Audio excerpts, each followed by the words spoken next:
Chapter 7. Mrs. Tinsley. It was late summer. The other two stewards and I were sitting at the front of an empty BAC 111, which was due to take off for Mallorca within half an hour.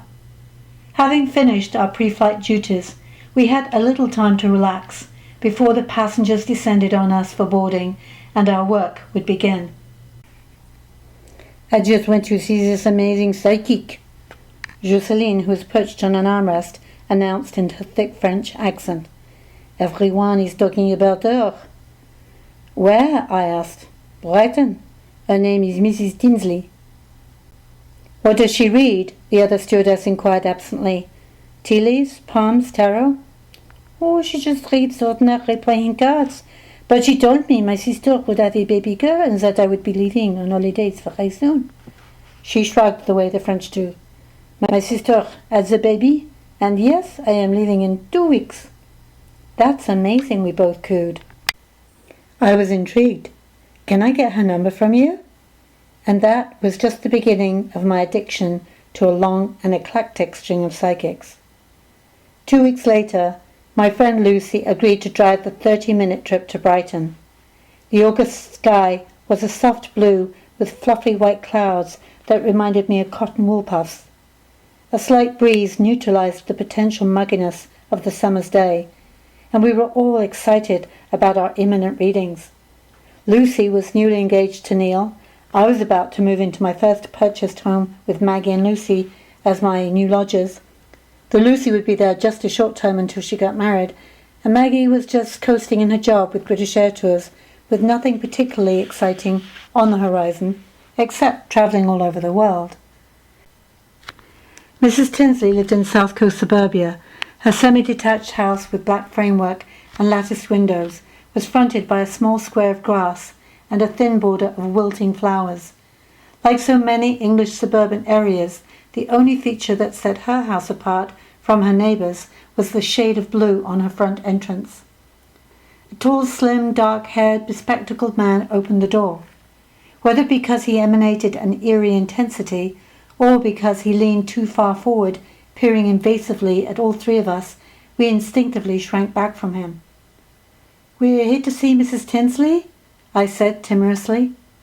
Without responding, he turned his back and with a careless flick of his hand beckoned us to follow him into a front room where a buxom white-haired older lady in a flower dress was sitting at a small square table. As she signalled for us to sit down, she sighed long-sufferingly as if she was already weary of the questions we had yet to ask. She shooed the man out of the room with the same impatience. "Stop gawking and go and make the tea, will you?" she snapped. To our relief, like an obedient dog, he left. Mrs. Tinsley pointed to Maggie. "You, sit over there," she commanded, inclining her head toward the opposite side of the table, where there was a vacant chair. Lucy and I took up the two spectator chairs behind Lucy. While Lucy and I watched fascinated, Mrs. Tinsley plunked a deck of playing cards down in front of our friend. "Shuffle them, and then split the cards into 3 piles," Maggie was told. "Now do it again," the psychic ordered, and Maggie repeated the exercise. When Maggie handed the pile back to Mrs. Tinsley, the psychic flipped them over expertly in rows of 5 across and 4 down. She made expressive grunts as she noticed which cards appeared. Then, like a tap turned on, she began to gush information. "I see a move. You like the dark-haired men, don't you, dear?" Maggie frowned at me. Who was she talking about? "Ah, there's going to be an upset around the job. But don't worry, it'll be all right in the end," she continued. I noticed that much of the information was generic. Dark-haired men could be 10% of the population. An upset on the job could be pesky passengers, at least one of whom we encountered on every flight. Maybe she heard my thoughts, because then she announced, "A man with the initial P is going to be very significant. Is your father experiencing health problems? He's got to watch his bladder. I see problems there." Now that was specific. I sat up. While I studied the psychic at work, Lucy, afraid that she might miss a single prediction or morsel of wisdom, frantically scribbled on Maggie's behalf what Mrs. Tinsley was saying. How could this psychic get all this information from playing cards? I wondered. Suddenly, as if the tap had been turned off, Mrs. Tinsley stopped, gathered the cards together back into one pile, and abruptly told Maggie, "You're done." She nodded at Lucy. "Next." A little stunned, Maggie moved out of the hot seat, and Lucy took her place, handing me the notepad and pen. "Oh, I see, a wedding," she started. "June." That's when Lucy and Neil had planned to get married. Maybe she was good, after all. "You're also moving to a bungalow. I see a lot of stress where you are." Mrs. Tinsley seemed to warm to Lucy. Maggie and I gasped frequently as she mentioned people, places and events that we recognized as already having happened in Lucy's life, or that were planned. Was it possible that psychics are more tuned into some people than others? Then there were more details we did not recognize, occurrences that were way out in the future. The time went quickly, and suddenly it was my turn. As I sat down, I held my breath. "There's been an upset with a dark-haired man, and you had a hard time getting over him.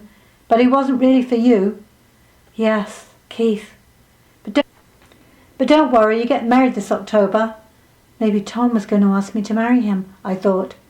She flicked a second layer of cards over the first layer, sucking in her breath as she did so. What? I wanted to ask, but stayed silent. "There's an offer of a new job. You're going to be involved with a big building, and some people are really happy for you, but some are jealous. Watch out for a dark-haired lady." Maggie and I exchanged glances and smiled. I knew it wasn't her. Mrs. Tinsley continued. "The initial M will cause you some heartache." Uh-oh. Then she peered straight into my eyes. "Be careful when you're driving, dear. I see something round going flying, and you're too young and pretty to die." Oh, God. I envisioned a wheel flying off my car and me crashing into a ditch. As if Mrs. Tinsley had rung her seventh bell, her husband, or was he the butler, entered the room perfectly timed for the end of the readings and formally presented us with a tray of tea and a plate of custard creams. As he set the floral tray down on the card table, I noticed that where his dense black hair joined his scalp, there was a thick, unnatural seam. I shuddered. The cheap wig, for some reason, made him appear even creepier. "Drink your tea and I'll read the leaves, dearies," she instructed. The three of us sipped on our tea, ruminating on all of our individual futures. I would be driving up to London that night, I remembered. I would have to make sure the wheels of my car were on tight. The hot liquid felt good, soothing my shock at her prediction. I was the first to hand her the dainty teacup. She swirled the dregs around and peered intently into it, as if trying to read a newspaper without glasses. "Oh!" she exclaimed. The excited inflection in her voice soothed my fears. "A man with the initials J, T, or L means something." I scanned my mental black book of acquaintances, family and friends, and came up with several potential candidates, but nobody in particular. "And you're going on a large ship, dear, like a cruise. You'll have the time of your life." Oh, good. Is this before or after I die in the car crash? When all three cups had been read and she was collecting our money, antsy for us to be gone now, I asked her, "Do you think that our fate is written in stone, or do you think we have the ability to alter it?" In response, she peered straight into my eyes. "Your life is decided the day you're born, and there ain't nothing you can do to change it." That didn't bode well for me and my car then. Half an hour later, Maggie was slathering her French bread with gooey brie. "She was bang on with you, Lucy," she said. In a state of bemused amazement, we had driven straight from Mrs. Tinsley's house to a cosy pub where we could assess our readings, and were now scoffing down a ploughman's lunch, accompanied by a potent homemade blackberry wine.